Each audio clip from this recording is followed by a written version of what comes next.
streamers. Oh, then I'm going to go hug him. Hello, live streamers. Welcome, everybody, to our Friday morning Course in Miracles gathering. We're so happy to have you here. Bill is off visiting his sibs, hanging out with all of his siblings. Very exciting. In Texas. Hey, Bill, if you're there, a bunch of love coming to you from us. Lisa is headed to Mexico for her healing retreat. Super exciting, too. Some announcements. Well, one of the biggest announcements we want to make is that the Transformation Room doors are opening finally, again, from February 25th to the 28th. We know there are hundreds of you out there on the wait list or wanting to get on the wait list. So we're finally opening the doors. If you're not on the wait list, please just go to our website at teachersofgod.org and get on, and we'll remind you when the doors are opening, because once they close for months. So a little bit about the Transformation Room. It is a member area. It is only $23 a month. You stay as long as you like, and you leave whenever you want. There's no contracts, no hidden fees. And what we do in there is we give you everything you need for transformation.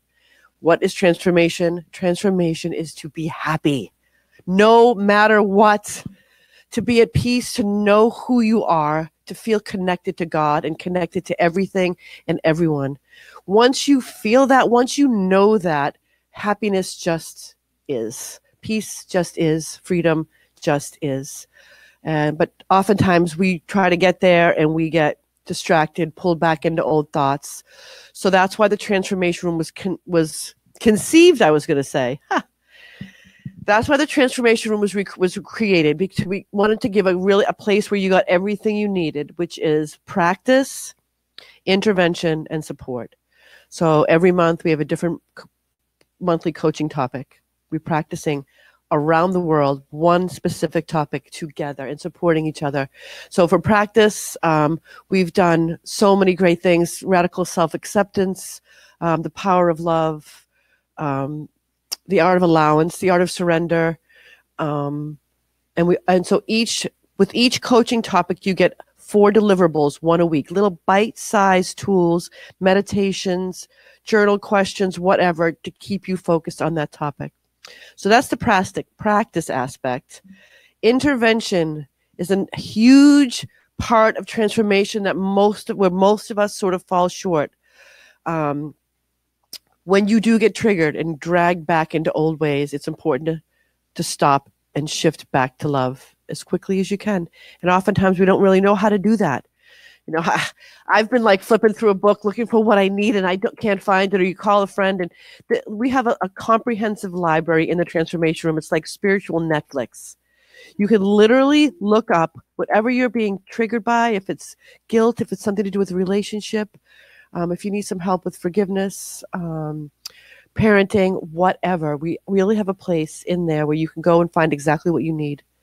We say when people are triggered inside the Transformation Room, we tell them, go to your room. Like, go to your Transformation Room, go sit over there, find what you need, and don't get up till you feel better. And this library you can take with you 24/7 anywhere and use it. There's podcasts, there's videos, whatever you need. And the third aspect for transformation is community. We have a huge community of people doing this right alongside you. There are so many great teachers in there supporting you, and there's community leaders, there's a welcome committee. So the doors are opening February 25th through the 28th. Then they close because March 1st we get to work. March 1st, our monthly topic that we're focusing an entire month on is mastering the law of giving and receiving. Because it is a law.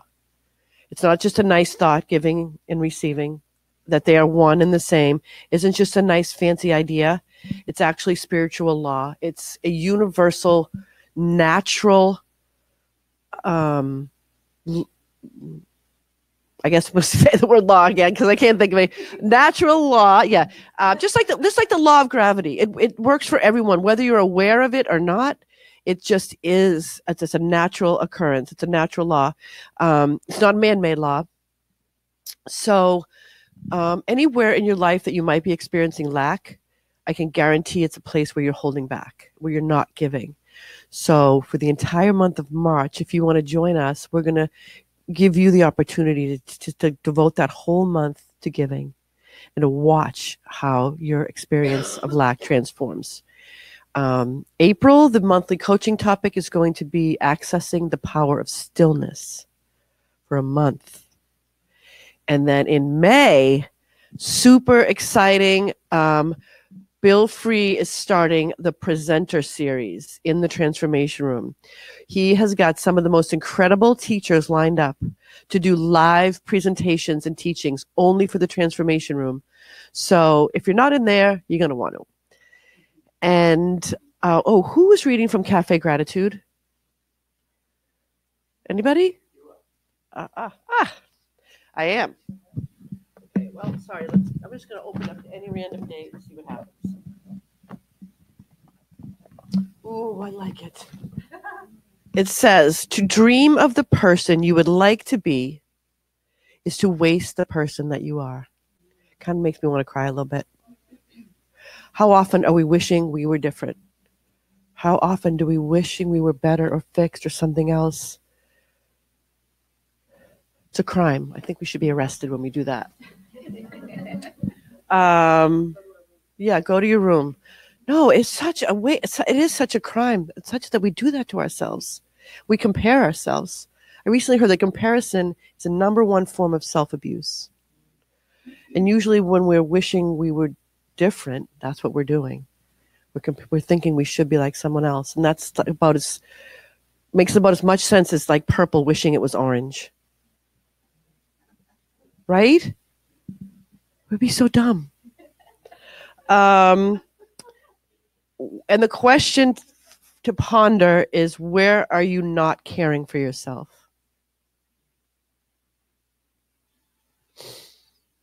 Ouch. Right? Oh. Okay, so now is the time where we greet each other in love. It's take a little pause and really connect with the light and the love in the other person and show them yours. You show me yours, I'll show you mine.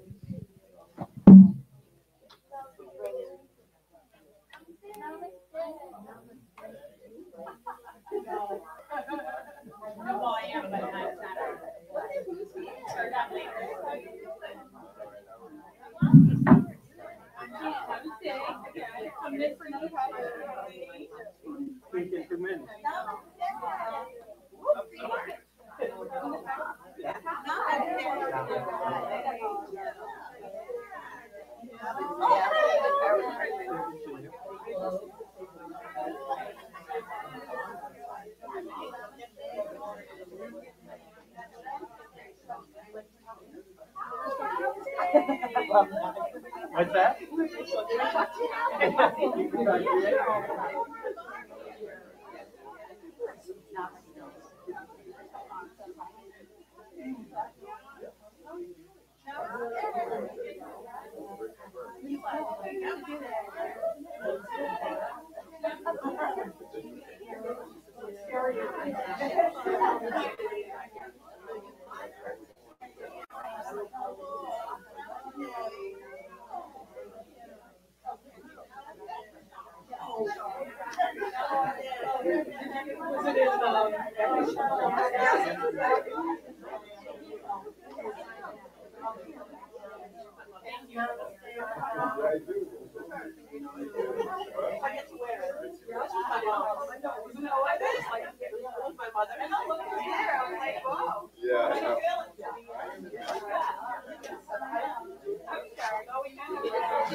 It's a radical teaching.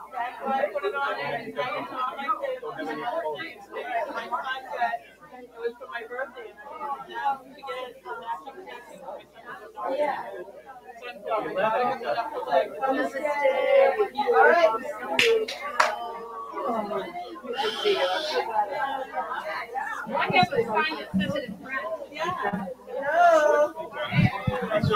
Guys, you didn't come just to party. I can't get them to stop loving. Man. Bring the love back to the chair. You don't have to stop loving, just bring it back to the chair. Yeah. Okay, so I get to introduce our teacher for today, who is totally one of my BFFs in the world, one of my favorite teachers, just a woman who totally walks her walk, talks her talk. Well, even when she's not walking her walk, she's like, I'm not walking my walk. I think that's walking your walk. No, you are. You really are. And just your unique expression of God looks so good on you. And we all appreciate it so much. And your topic today is I need do nothing does not mean don't have to do anything, which I love. It's a total Kellyism. So without further ado, I would like to present to you all Kelly Russell. I love you. Thank you. Thank you for that lovely intro. Hi, everybody. Great to see you. I stand in the presence. Namaste. Thank you. Namaste. So actually, I can't take credit for that awesome title because Jesus gave it to me. When I was asking, what am I going to teach about? My Course in Miracles book was on my coffee table where it was sitting after our course group on Monday night, and it was open to what we had been reading, and I picked it up, and the page blew over, and it was the Cameo, I Need Do Nothing. And it was like, in neon and, shooting rays out and all that. And I had been asking, what do you want me to teach on? So that's what it is. And so it's related. I'm going to be reading from the book a little bit. I am going to be telling you a little story that's kind of funny about myself. And I am going to do a meditation. Okay, so I need do nothing. So I'm going to be reading from Cameo 27, but it also relates to chapter 22, part 7, I need do nothing, and it's referenced in there.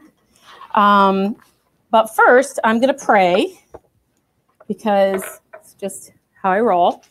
And so I'm going to kind of do my prayer that I do every day, and I'm going to do it as we for all of us, okay? So I surrender this day to you. We surrender this day to you. We ask that you guide our thoughts, our actions, our perceptions, and our intentions, to speak your words through us and help us to hear you with your understanding and correct our vision as we step back and let you lead the way. Thank you for making all of our relationships holy, helping us to recognize the holiness in every encounter and see the face of Christ in every brother. Help us to be in a consciousness of complete non-judgment and total trust in you, of absolute joy and laughter and fun and lightness and levity, seeing the humor in everything, taking nothing seriously except what you would have us take seriously. A consciousness of all-encompassing love, deep gratitude, boundless generosity, no fear, and practicing forgiveness whenever and wherever it is called for in any situation. We are here only to be truly helpful. We are here to represent you who sent us, and we do not have to worry about what to say or what to do, because you who sent us will direct us. And we are content to be wherever you wish, knowing you go there with us. And we will be healed as we let you teach us to heal. Amen. So, I need do nothing. So the ego mind, as we've talked about in here before, the ego mind reads the Course in Miracles right along with us, right? It's kind of like the backseat driver, you know, and it's telling us the whole time how to get there, where to go, what everything means. And so I need do nothing for me. And then, you know, we teach in order to learn. And so one of the reasons why I was excited about being told that this is what I was going to teach on today is because this has always been one of those confusing parts of the course for me of, I need to do nothing. Like what? Like, what does that mean? Like, does that mean I can just literally like do nothing? Like just not get out of bed, not go to work, go sit on the beach all day, hang out, you know, literally do nothing. No, that isn't what it means. And one of the ways that I know that that's not what it means, in addition to what I'm going to talk about in terms of what the Course says, is because if you look at Jesus, he was not a dude that wasn't doing anything, right? He was busy. You know, he was healing people left, right, and center, and he was talking to the priests in the temple, and he was going into the desert for 40 days, and he was turning water into wine and loaves and fishes and feeding thousands of people. And, you know, he was doing stuff, right? So he wasn't just, I need do nothing. And so it's not that, you know, Gandhi didn't sit around, right? So when we think about our spiritual mentors and our elder brothers and way showers, they didn't do nothing. So I need do nothing doesn't mean we don't do anything. But what does it mean? Does it mean that we run around like crazy people and try to do everything? You know, does it mean that we have these like endless to-do lists and that we just we have all of our focus on what we need to do every day in the world, and we get up and we got to do this and we got to do that, and we have to pick this person up, and we have to go to work, and we have to make money, and we have to go to the grocery store, and we have to do this, we have to do that. Does it mean that? So it's always been very confusing to me about what the hell does this lesson actually mean? So one of the things that I love about the annotated version of Course in Miracles, this lovely purple edition right here that came out, I think, in 2017, is that in the back of it, it has all these cameos, which are stories. They were personal communications between Helen and Jesus. Helen Schuckman, the scribe of the Course, whom the voice of the Course dictated to over a period of 7 years. And not everything that he said to her, she was guided, she and her colleague Bill Thetford, not everything were they guided to put into the original version of the Course. And they were guided by Jesus, and that's the voice of the Course. And so I do believe that everything that was supposed to go in the earlier versions of the Course were supposed to go into it.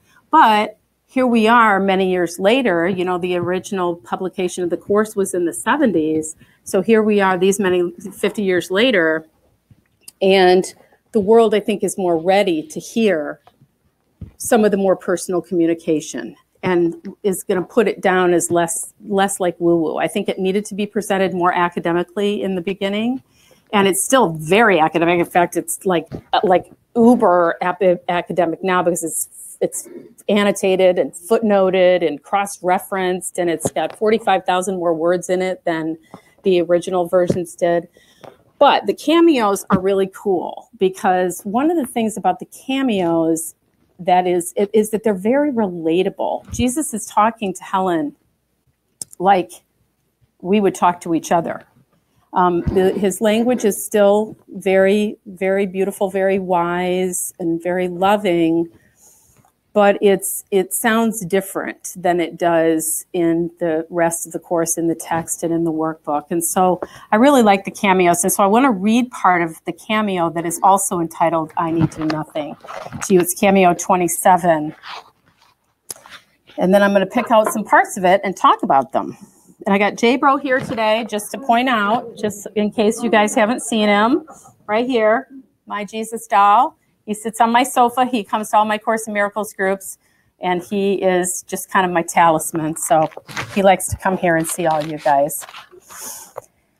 Okay, so Cameo 27, I Need Do Nothing. Helen was in the midst of another crisis, and Jesus' answer to her was a special message. Helen's crisis, which on an external level was literally a non-event, revolved around a threatened union strike that would have involved the elevator operators in her building. She and Lewis lived on the 16th floor, and Helen's fear was that the strike would begin at a time when she and Lewis would be separated, and one of them in the apartment and the other down below. And since in her mind, walking up or down the 16 flights of stairs meant instant cardiac arrest for either her or Lewis, she was beside herself at the imminent threat of separation, which really, we all should be beside ourselves at the imminent threat of separation, right? I think that's what kind of caused this whole thing that we got going on here, pretty much. Yeah, that's my understanding.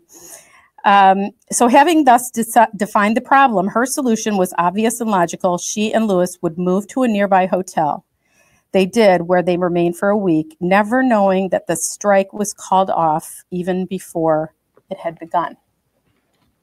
So they basically freaked out, ran around, obviously didn't ask Jesus what to do, moved to a hotel for a whole week, spent the money in New York City, and for no reason. There was not even a strike.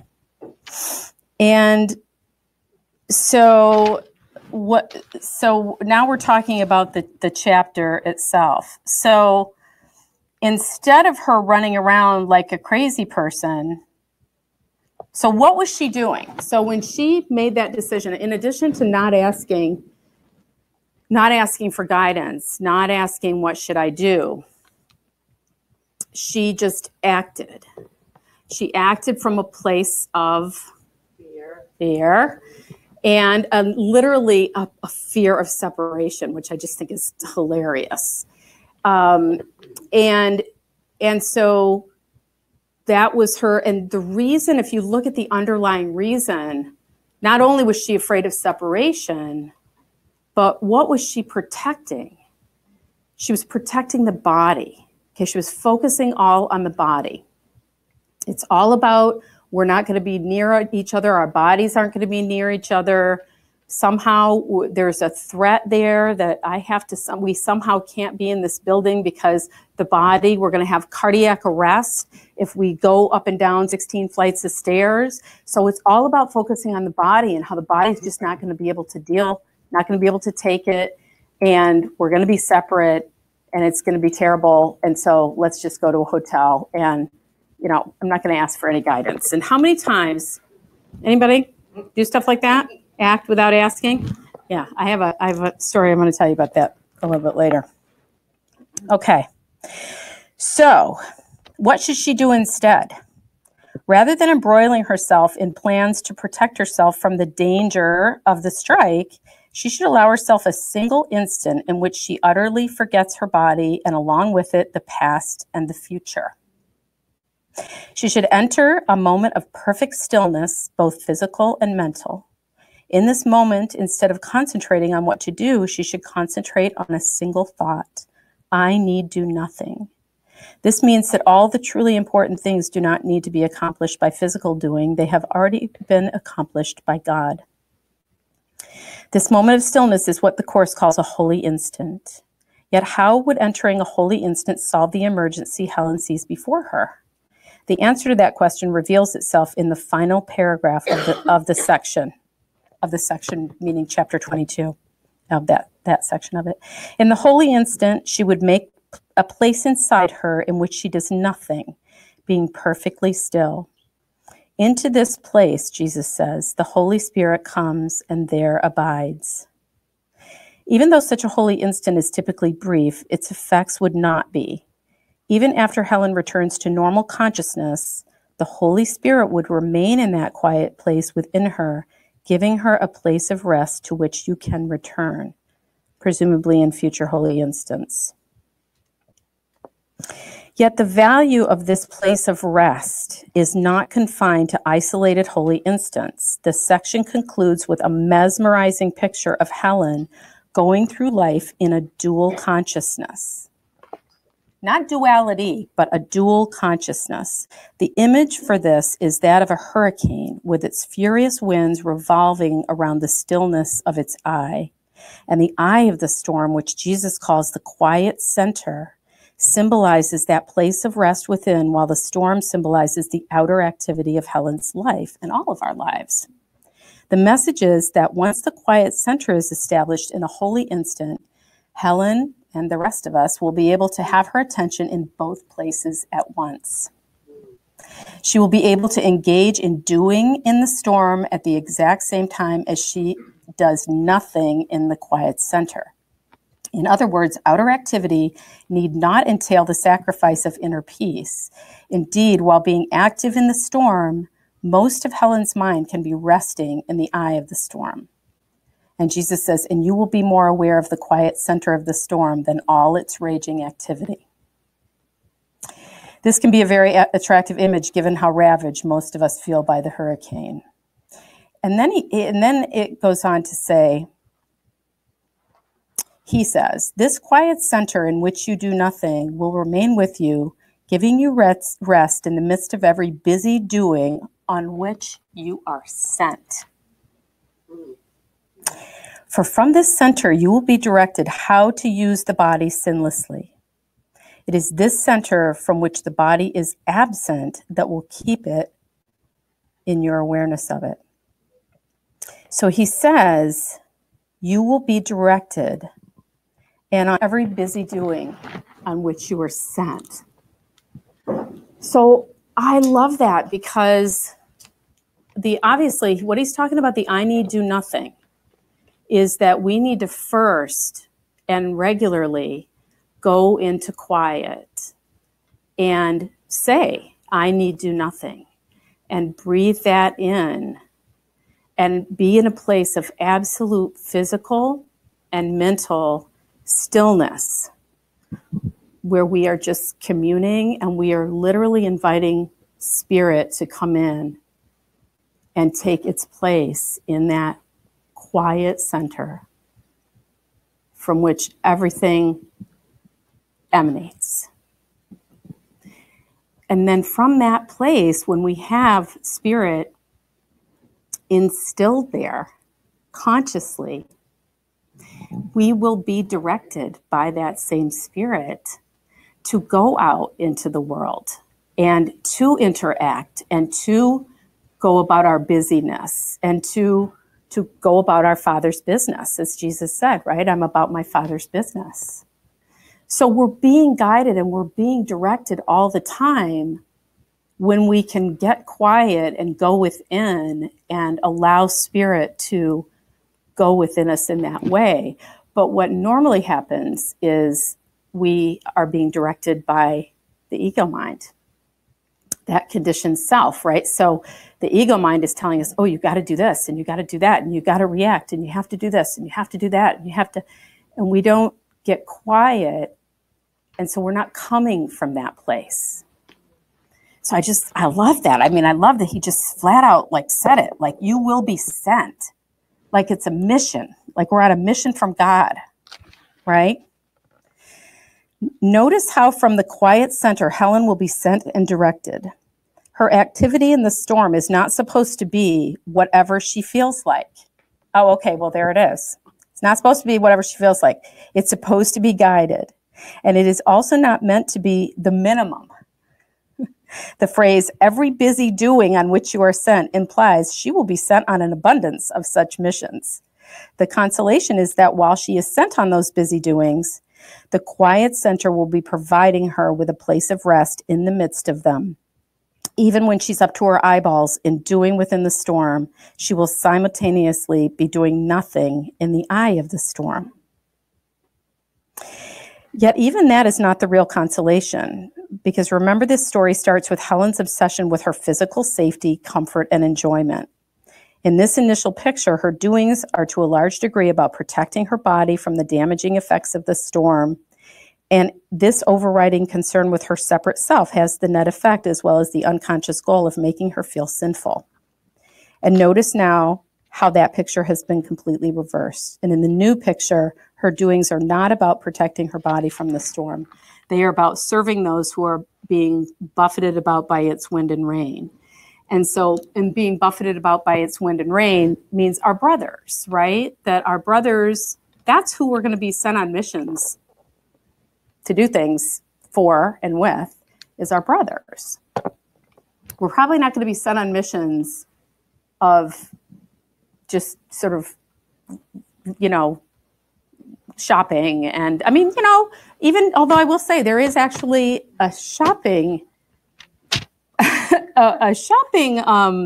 cameo in here, where Jesus does talk about, if you need something, ask me where it is, rather than running all over, hell's creation and trying to find it yourself, which is great, because even if we use the higher shopping service, as he literally referred to it with Helen, then we are not wasting a bunch of time being in unconsciousness and running around like chickens with our heads off, right? So we have more time to actually be about our Father's business. So I just love how this whole idea presents us as being that we can be in the world, because I think that's hard. I think sometimes for Course in Miracles students we talk about this in my Monday night Course in Miracles group, is how do we to live in the world and be in the world and yet know that the world is illusory, and hear that we need do nothing, but then we still have to be in the world. And so it sometimes can feel very contradictory. And that's because the Course is written on two levels, right? It's written on the level of content and on the level of form. And so on the level of form, he's speaking to us about here in the world. And I'm going to send you on missions. I'm going to send you on busyness. I'm going to be telling you places to go and what to do. And that is where we go into that quiet space. And this is why it's so important for us to make time every day to enter that quiet space, to ask Spirit to come into that space, because we're not going to know otherwise. We're not going to be conscious of it. It's not that Jesus or Holy Spirit needs the quiet space. It's not like, you got to make it quiet in here because otherwise I can't think. I'm not going to know how to guide you, and I can't hear myself. And it's not about him, right? He doesn't really need that. He can talk and talk and talk and talk and talk to us all day long, and does. The quiet space is for us, right?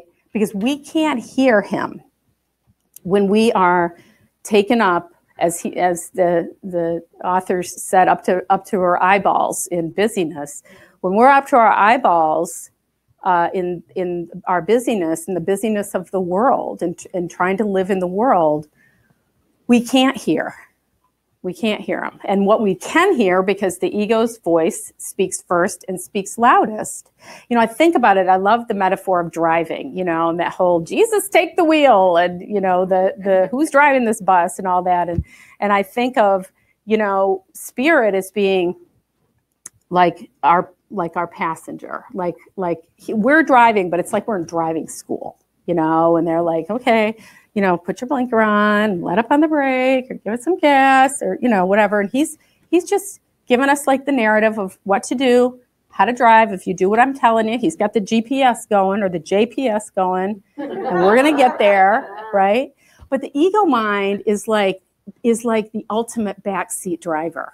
Oh my God, you're doing terrible. Oh, you're going too fast. You're not going too fast enough. We are never going to get there. I have to pee. When are we going to stop? When are we going to be there? Oh my God, you're the worst driver in the world. Is there anything to eat in here? It's one complaint after another, one distraction after another, constantly wanting to pull over. Oh, let's pull over and look at that. Oh, let's pull over and look at that. Oh, let's go to the scenic overlook. Oh, let's go to the world's biggest ball of twine. Whatever, that's like the ego mind's driving lessons, right? and directing us. So when we go into that quiet space, this is before we get into the car. Although the story I'm going to tell you, actually, I probably should have just gotten in my car because it would have been the only quiet space that was around and stayed there for a little bit. And then I probably would have gotten, I probably would have gotten guidance. Yeah, I was getting guidance already. I probably could have heard the guidance I was getting. So, all right, so let's read a little more, okay, because there's more going on here. All right. Let's see. Okay. Oops, I'm sorry. I want to go back to the actual chapter itself. So give me a second here. There we go. Okay. He says, you still have too much faith in the body as a source of strength. What plans do you make that do not involve its comfort or protection or enjoyment in some way? This makes it an end and not a means in your interpretation, and this always means you still find sin attractive. And just in case anybody like myself is like doing this at the word sin, I think that's a little kind of a leftover, reaction from some of the traditions that teach that we're all born in sin. What he means by sin is error thinking. So just so we can sort of do that little alien translator thing. No one accepts atonement for himself who still accepts sin as his goal. You have thus not met your one responsibility. Atonement is not welcomed by those who prefer pain and destruction. You have made much progress and are really trying to still make more, but there is one thing you have never done. Not for one instant have you utterly forgotten the body. It has faded at times from your sight, but it has not yet completely disappeared.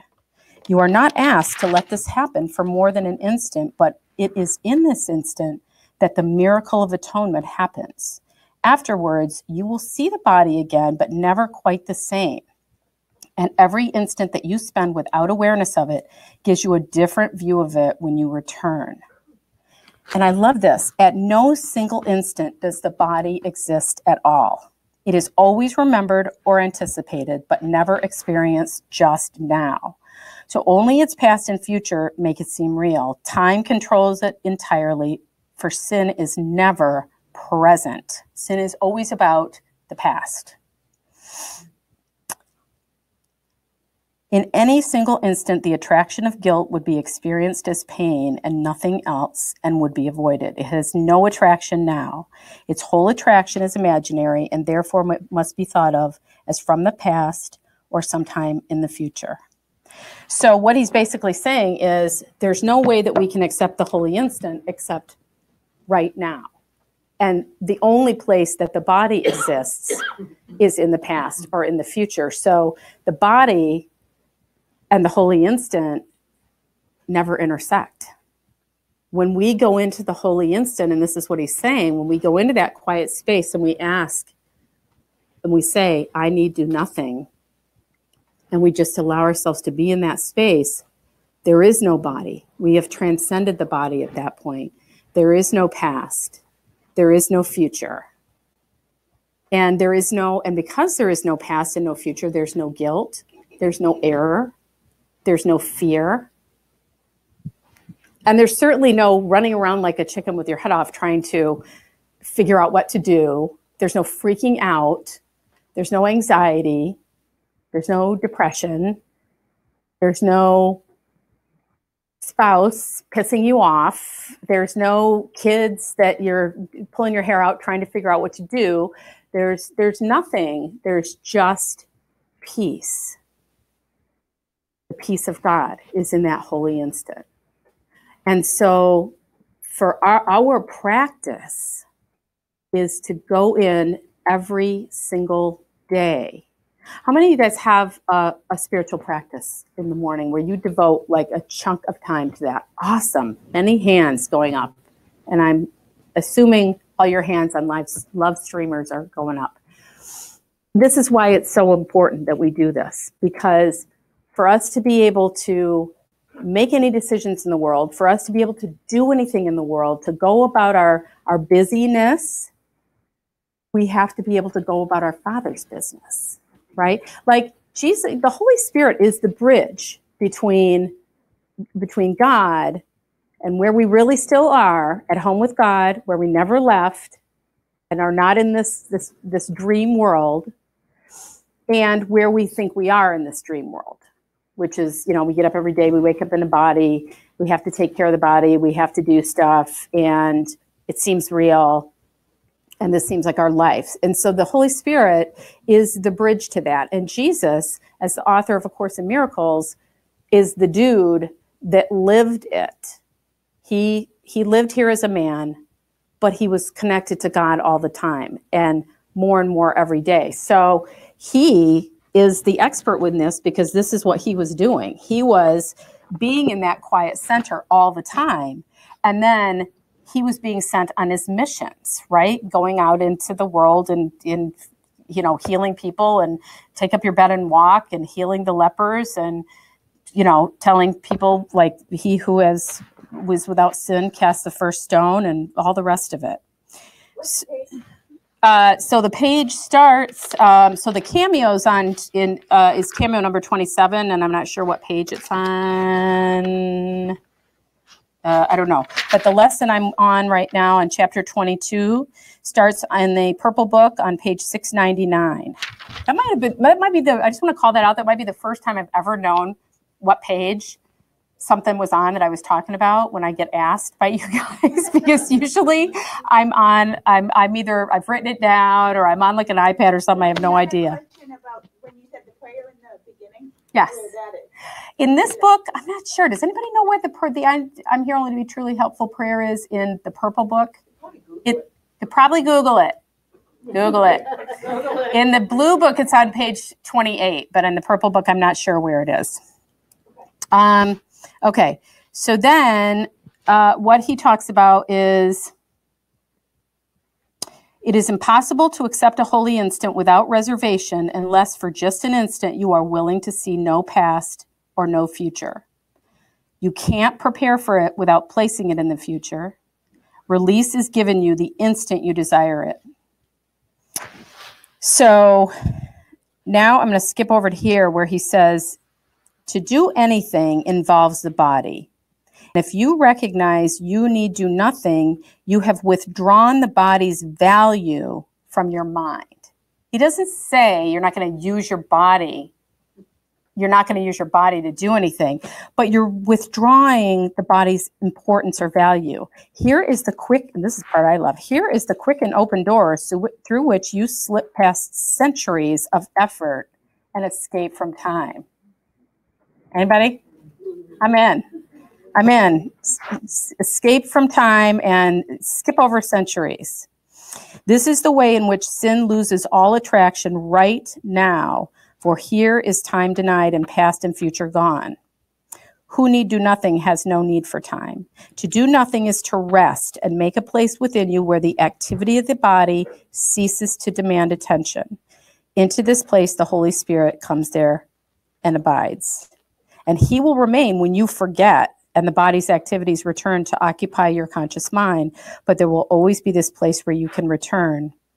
And you will be more aware of this quiet center. This quiet center in which you do nothing will remain with you, giving you the rest in every busy doing that you are sent. So I read that phrase already, so I'm not going to read that over again. So now I want to tell you about a little story about how I didn't do this practice. I forgot about it. I don't know how many times I've read the Course in Miracles. Let's just say a lot. And I've heard I need do nothing, and I, sort of know what it means.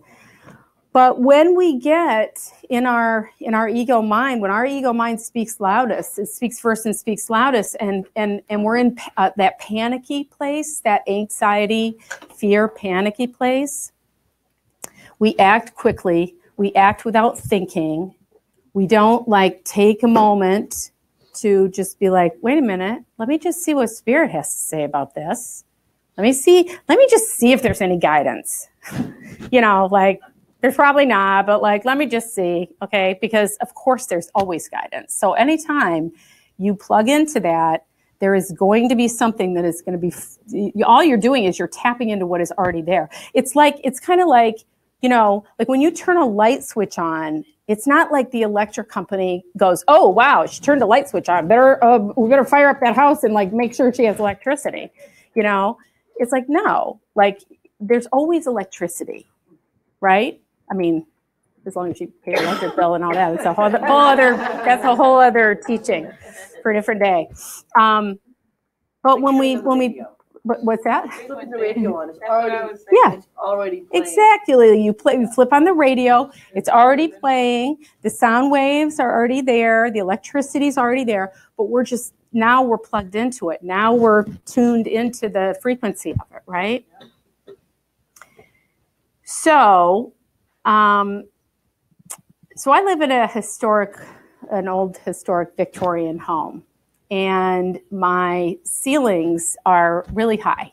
I don't know how high they are. They're too high for me to get up on a ladder and try to do anything with them. I know that part. I wouldn't even attempt it. So I've been living there for like 10 years. And so if there ever is a problem with something like that's around my ceiling, I just call my landlords, and they're really awesome. And they just come right over with their big tall ladder and they fix it.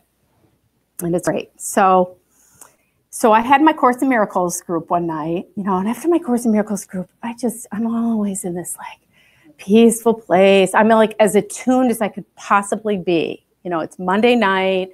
I have many of you here are in my course group. I have my peeps. We talk about cool stuff. It's just very chill, and I always feel great afterward. So then I, do whatever I do between like 9 and like probably about 11:30, 12 o'clock. And then I go and I'm getting in bed. And I get into bed and I'm like, oh, it's all cozy and it's cold out and I have flannel sheets and I'm so, I'm just like, I'm going to bed. It's going to be so great. And all of a sudden, my CO2 and fire alarm starts shrieking. And I don't mean just the like chirp, like low battery chirp. No, it is full on like shrieking. And I'm just like, oh my God, what am I going to do? And I have neighbors. I have it's a condo, and then we have the condo above me and the condo above that. Neighbors on each side. I am just like, oh my God, oh my God, oh my God, oh my God. And here goes the mind. Okay, what am I going to do? What am I going to do? And it's like, woo, woo, woo, woo. So it's like not that easy to be thinking about anything anyway because of that. And, Course in Miracles books all over the place, Course in Miracles bookshelf, my annotated editions right there on the coffee table. I don't see any of that. Nope, no Course in Miracles, no Jesus doll, whatever. I don't pay attention to any of that. I just start panicking. I can't call my landlords. It's too late. I can't ask them to come out in this, it's freezing cold. It's way too late. It's almost midnight and they just changed the batteries and what's going on and why is this happening? I wonder if there's a fire. Oh, like, wow. Yeah, it's fire alarm, right? Oh my God. So I run down the basement, see if anything's on fire. I smell smoke. No, I don't smell smoke. What if it's CO2? I don't know. I mean, what does CO2 smell like or look like? Like, I don't know. It doesn't smell like anything, right? It just all of a sudden you pass out and that's the end of that. So now I'm all about to be CO2 poisoned. So, okay, now I just got to get out of here. I just got to get out of here. It reminds me of the ego mind, right? Like we just got to get out of here. And then we go do the Big Bang and all that, right? So, well, the only thing I can possibly do is go to my boyfriend's house. He lives in Barrington, New Hampshire, 45 minutes away. So I text him. My fire alarm's going off. My CO2 alarm, I can't stop it. I know someone's going on. I'm coming up. He's like, okay. He's like sleeping, poor guy. I'm like, okay. I like pack a bag. I like jump in my car, fire it up. And I get out, I lock the door and I go to get in my car and it's like, woo, woo, look, I can hear it outside the house. And I'm just like, so I'm kind of like sneaking out to my car. Like, I hope none of my neighbors are watching me run away while they have to like stay there and listen to that sound. It was terrible. So I go to my boyfriend's house and I stay overnight and I get up in the morning and it's a new day and I do my prayer and meditation and I look at my phone and my phone has a text on it from the upstairs neighbor, Kelly, your fire alarm has been blasting all night. You know, you might want to do something about it. I don't know what's going on, but like whatever. Because if you don't, one of the neighbors might hear it and call the fire department. What? I'm like, fire department. Oh, yeah, right. Fire alarm, fire department, right? So I drive all the way back home. And when I get near my house, I call up the fire department. I say, this is an emergency, but my fire alarm has been going off all night. And I didn't want to wake anybody up, so I ran screaming into the night. Never occurred to me to call you. Like, could you guys come over and see what's going on with it? I said, it's a CO2 alarm, so I'm kind of afraid to go in the house. I don't know what happens. Like, you walk in the door and the house blows up or something. I don't know. And they're like, sure, we'll be right there. I'm like, oh my God, they're open like 24/7. It's a fire. There's 2 fire departments in Newburyport, like probably within like staggering distance of my house. There's like the Newbury one right here and like the Newburyport one right here, like literally about 6 blocks apart from where I live. So I go out and I sit in my car and I just wait. 5 minutes later, the big red truck pulls up with 3 hot firemen. They get off it. Oh my God, they were so cute. I mean, I'm old enough to be their mother, but they were adorable. And they're like, yeah, stand back. You know, give us the key. They open the door, they go in and they kind of like, you know, look around. I don't know if they have some meter or whatever. And they get a ladder. My fire hazard Christmas tree was still up at the time. And, you know, and I'm like, don't worry about the tree. I'm in the process of taking it down. Sorry. And so they put the ladder up and they whip the thing off the ceiling and they take the batteries out of it and they look at it and they say, this unit is expired. And that's not on me. That's, you know, my landlords. And they came the same day and replaced it. That's how awesome they are. But they're like, this has a built-in mechanism that when it is expired, if it's starting to fail, it will start shrieking like that. So that would turn out to be the problem. But it never occurred to me to call the fire department. And instead, I thought it was a better idea to panic and then jump in the car and drive 45 minutes away and then have to drive back the next day and be all in. And I was the whole ride. I was just like, oh my God. You know, is my house going to be there tomorrow? And like all this. And am I a terrible person for like running, screaming into the night and leaving my poor neighbors to deal with the whole alarm? I know I'm laughing about it. I shouldn't be. And if I just would have gone outside and sat in my car or maybe driven up the street a little bit so I couldn't hear the alarm and just been like, I need do nothing. What would you have me do here? Is there any guidance? And I just plug in. Maybe fire department would have drifted across my consciousness. You know, you're a firefighter, right? You're a retired firefighter, You gave right? them a topic for lunch. They talked about you all night. They totally did. The girl. Oh, I'm sure I know what they said. The girl that ran screaming out of her house in the middle of the night to let her neighbors all suffer all night and ran away all the way to New Hampshire because her fire alarm was going off. Because you didn't want the house to explode. Yeah, right. Exactly. I ran away because I didn't want the house to explode. Talk about being in protection of your body, right? And being focused on your body and not your body and your brother's bodies too, and everyone, and being concerned with the health and welfare of everyone. No, I was concerned with this body, and that was pretty much it. So I know I say that I hear myself on these talks, and I'm just like, did you have to tell like everybody that? But I think I do, to be authentic, and to teach us to learn. And maybe if I say this stuff enough, then I won't have to do it. Like, if I keep reminding myself, just by reminding you, my brothers, of this, it's reminding me. So now it's a funny story. Now I can tell it, and it's whatever. And I remember texting my boyfriend too and being like, well, I called the fire department. He was like, good idea. Okay, so, all right, so that's the I need do nothing thing. So now what I want to do is I just want to talk a little bit about how we get to that place, and I'm gonna lead you in a meditation where we're actually doing that. So what keeps us from I need do nothing? What fear? Did somebody say fear? Yes. Yes. Fear. Thinking we're operating alone. Thinking we're operating alone. Yes. So fear and thinking we're operating alone, Nancy? Assuming I have to fix it. Assuming I have to fix it. Exactly. Exhibit A. Exactly. Anybody else? I mean, those are mainly what it is. It's feeling, and all of those meaning it's feeling separate. It's feeling that I don't have anybody guiding me. I don't have anybody to ask.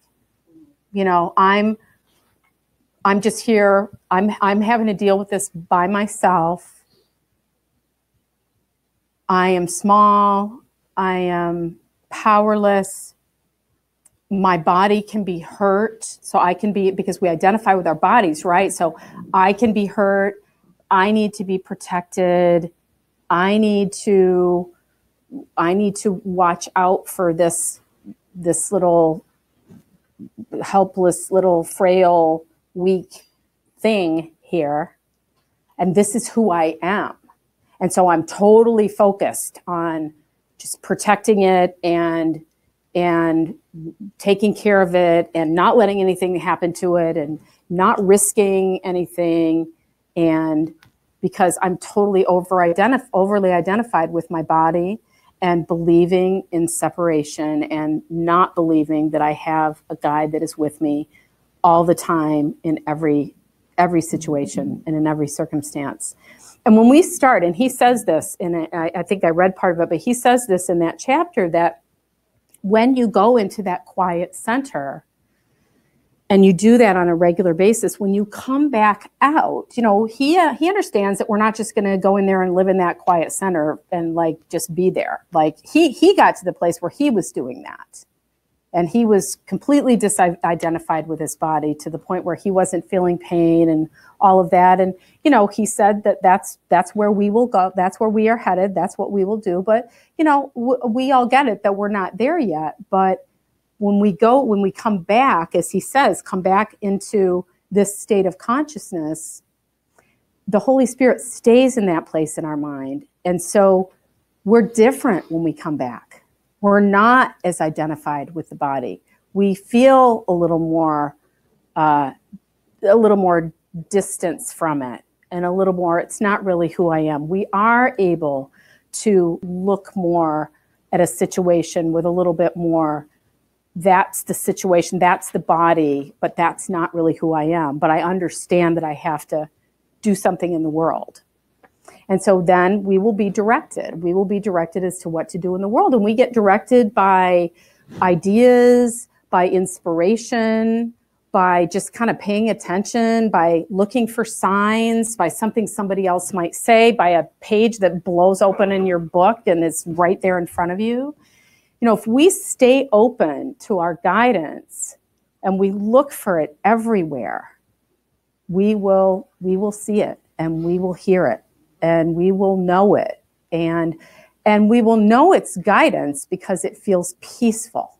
It doesn't feel, guidance, just so you know, in case anybody's wondering, guidance doesn't feel like freaking out. Guidance doesn't feel like fear. It doesn't feel like trepidation. It might feel a little bit like, I know this is guidance, but I'm just afraid to trust it. you know, because that is the biggest problem with guidance, is that we're afraid to trust it. But that's not really fear. That's the ego's voice saying, yeah, you shouldn't really trust that. You know, from the back seat, don't listen to that guy that's sitting in the passenger seat next to you that's got the GPS and like clearly knows where he's going. He doesn't. Listen to me instead, because I'm the one that is going to tell you, you know, where you really need to be going, right? And that's really what we do, is we listen to that backseat driver voice of the ego because it's loud. And, you know, Spirit's sitting in the front seat because Spirit doesn't speak loudest and speak, you know, first. Spirit's just talking kind of under his breath, like, yeah. So anyway, like I was saying, just, you know, take the next left up here and just bang a Yui and go back the other way and you're going to be fine. And as the backseat driver ego is like, you know, screaming. So it's really, and the way that we can access that is going within, I need do nothing, and then listen to that. What do you have to tell me here? Sometimes it helps to do it with a journal and literally ask the question, like, what should I do about this? And sometimes when I do that, literally the answer comes right out the pen. When I was trying to think of a name, I had a different name for my coaching practice. I had a website, I had all this stuff, and it just didn't feel right, and I knew it wasn't right. It's because, of course, I didn't ask Spirit to help me with the name. And when I actually, you know, decided it might be a good idea to just turn it over to Spirit and put it on the altar and then ask, what should the name of my coaching practice and teaching ministry be? And I put pen to paper, and it said, Rock Your Joy. And that was it. And it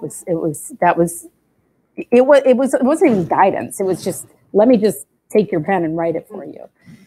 But it wasn't until I asked, because the guidance is going to be coming to us, but the asking is us plugging in the electricity. The asking is turning on the light switch. The asking is flipping the radio switch on so we can actually hear it and dance to the music and be in the light. So I'm going to invite you to close your eyes if you would like to, and just want to put this into practice so that for at least for the rest of today, that you can have Spirit as your driving instructor instead of the ego. So just call to your mind whatever the busyness it has been looking like for you so far today, or so far yesterday, or this past week. The different stressors, the perceived stressors that you've been dealing with, the situations, the relationships, the problems, the concerns, and just see those. And see those beginning to swirling around you. Seeing them in like the tornado scene from Wizard of Oz, where, you know, they're just being picked up and they're swirling around, and it's a gray, like a funnel cloud. It's a hurricane. Sounding like a tornado, but same thing. Swirling all around you, all those different situations that are pulling on your consciousness, and you gotta pay attention to me, you gotta fix me, you gotta solve me, you gotta correct me, you gotta tell me what I should be doing, you gotta stop me from doing something else, you gotta heal this. And so just seeing it all swirling around you, just faster and faster. And it's all around you. And then you take a breath. You take a breath. You breathe in. You breathe in the light of Spirit. You breathe in the love of God, and you breathe in that constant companion that is always with you, and you see the light literally like coming in through the top of your head, just filling your whole body with light, filling your whole body with that radiance that is the love, that is the truth of you, that is the substance of which you are made. It is the connection. It is Holy Spirit within you. It is God. It is the God force. That you are an extension of God, and this is the God within you. And you feel that light as if it's liquid. Just feel it filling your whole body, filling your head, filling your neck, your shoulders, going down into your arms, filling your torso, going down through your pelvis, through your legs and into your feet, just illuminating you with the peace of God. From this place, you say to yourself, I need do nothing. You just take a moment, that holy instant, just feel the I need do nothing.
And as you bring your awareness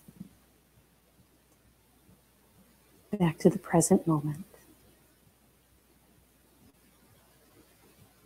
back to the room, back to the world of form, you are different. You are different. You have Spirit is instilled, as it always is, but you are conscious of Spirit being instilled in you. And that is the place from which you will go forward, and you will be sent on missions. And you will be directed who to talk to, who to interact with, whom to forgive, where to go, what to do. You'll have something will occur to you, or somebody will say something, or you'll see some sign somewhere, or you'll hear about something. But you'll know what to do. You'll know, this is part of my mission. Or plans will get messed up. That happens to me all the time. That's how I know. It's, I guess we're not doing that. Okay. that's not happening. So what is happening? And just wait. When I'm able to be quiet, when I'm able to buckle my ego into the back seat and or just like, not listen, and instead listen to that guide that's next to me who is telling me where the next mission is. And it allows you to then look at your life, even though it's in the world of form, where we struggle so much, I think, as Course in Miracles students, was this stupid world of form. Like, why am I still here, waking up in the morning? Because I am going about my Father's business. Because I am on a mission from God.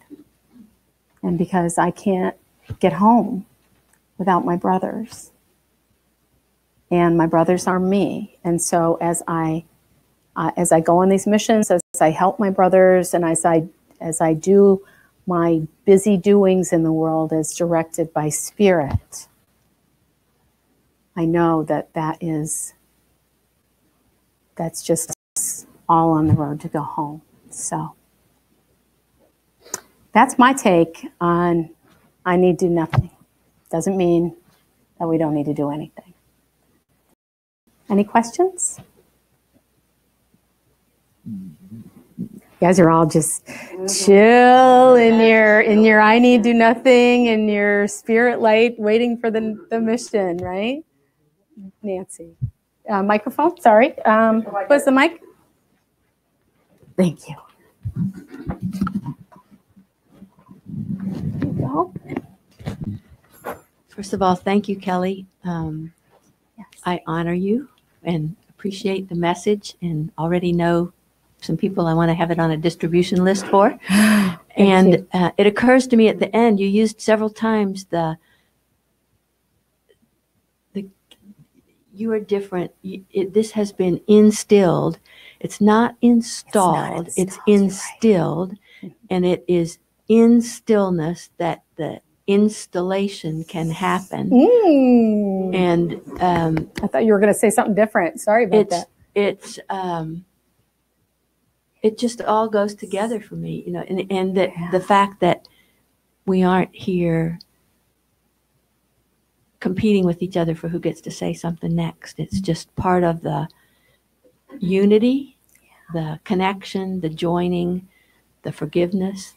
What is that? You're in the present. We're in the present. We're in the all present. Of us together right That's now. right. We're in the holy instant.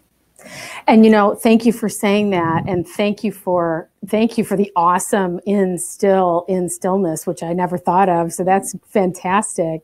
And that another piece that Jesus talks about in that chapter is he talks about the holy instant is made more powerful when you share it with a brother. So, which is what made me want to do the meditation.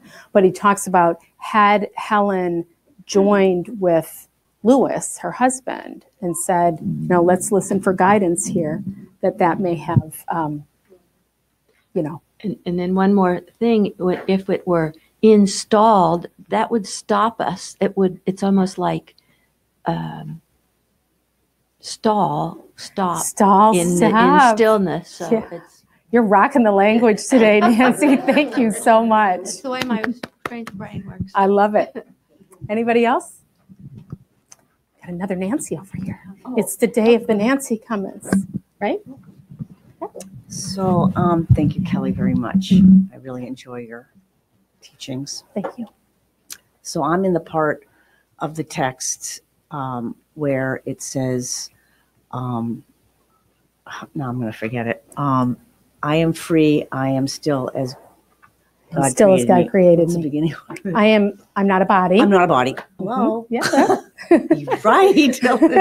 Your ego grabbed the microphone there for a second. I know. So, I'm in that several lesson. Yeah, where they say it with every lesson. You'd think I would have gotten that right off the balls. But anyway, so I am good. So I am not a body. I am free. I am still as God created me. Again with the stillness. I love it. Mic drop. Anybody else? Laura? Thank you, Kelly. That was really good. Thank I had like the similar story. My house flooded like 3 years ago, and I walked downstairs because my cat was screaming and opened the bedroom door, and the whole ceiling was down and all the up above had come down. And the first thing I did, I love when you say how crucial it is that we have some type of spiritual connection daily. I say it all the time. I say it in AA. Give me 3 days without my spiritual connection, and I'm cuckoo for Cocoa Puffs. And I just saw the water, and I just put my hand on my heart, and I went, what do I do? And first thing I heard was be still and then call 911. I did get the voice, and I had these awesome firemen, and they were all cute as hell too. Thank you. Pummeling in my house with the cute firemen. Same You're thing. all so cute. Yeah, they're all pummeling in my house, and I'm like, oh, cute. And the fireman's looking at me, going, "Where's your water shut off?" And I'm like, "That I do not know." Yeah. And he came and showed me where it was, and I'm calling my son, going, "You need to bring a shop vac." And he's tapping me on the shoulder, going, "This is way past shop vac. No shop vac." And it taught me that time that it was only a house, and even if it had.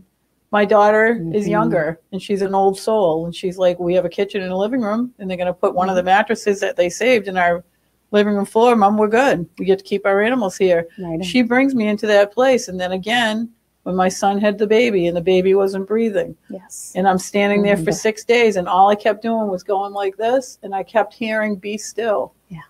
Be still, I've got it. That's all I kept hearing. And it was hard for me. Like you said, it keeps pulling you back. Oh, yes. The ego keeps pulling you back to the fear that there's something I'm supposed to be doing to help my son and this baby and my daughter-in-law. And there's nothing I can do but be still and pray. Well, and thank you, Laura. And also, don't you have that tattoo right on your arm? Be still and know I am God. Right on. Be still and know that I am God. Beautiful. Thank you. Okay, everybody. That's all I got for today. So thank you very much. Thank you, live streamers. I love you. There is I just want to point out too that thank you very much that there is a love box in the back corner over there for live streamers. There is a love button on wherever you're watching. And so, you know, your donations help us to keep this space and keep us being able to offer these teachings week after week. So thank you for your generous donation. Let's pray. Let's pray.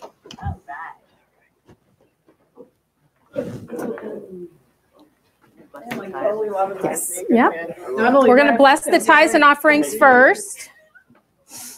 Close the loop.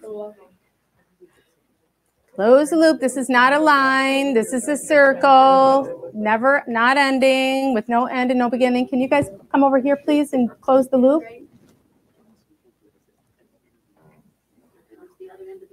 Yep. Sit down, Robert. Yep. You're good. There we go. We're good. I know, right?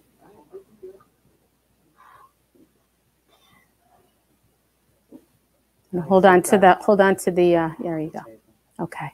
Blessing the tithes and offerings, divine love as me, blesses and multiplies all that I am, all that I have, all that I give, and all that I receive. Father, Mother, Spirit, thank you so much for being with us all today, for joining us all as one, for inspiring this teaching, and for showing us all the way, and for being that stillness, for instilling yourself in us and speaking to us in every moment and guiding us, and for being the light that shines within us all and connects us all. And so it is. I need do nothing. Amen. Amen. Thank you. Look at him.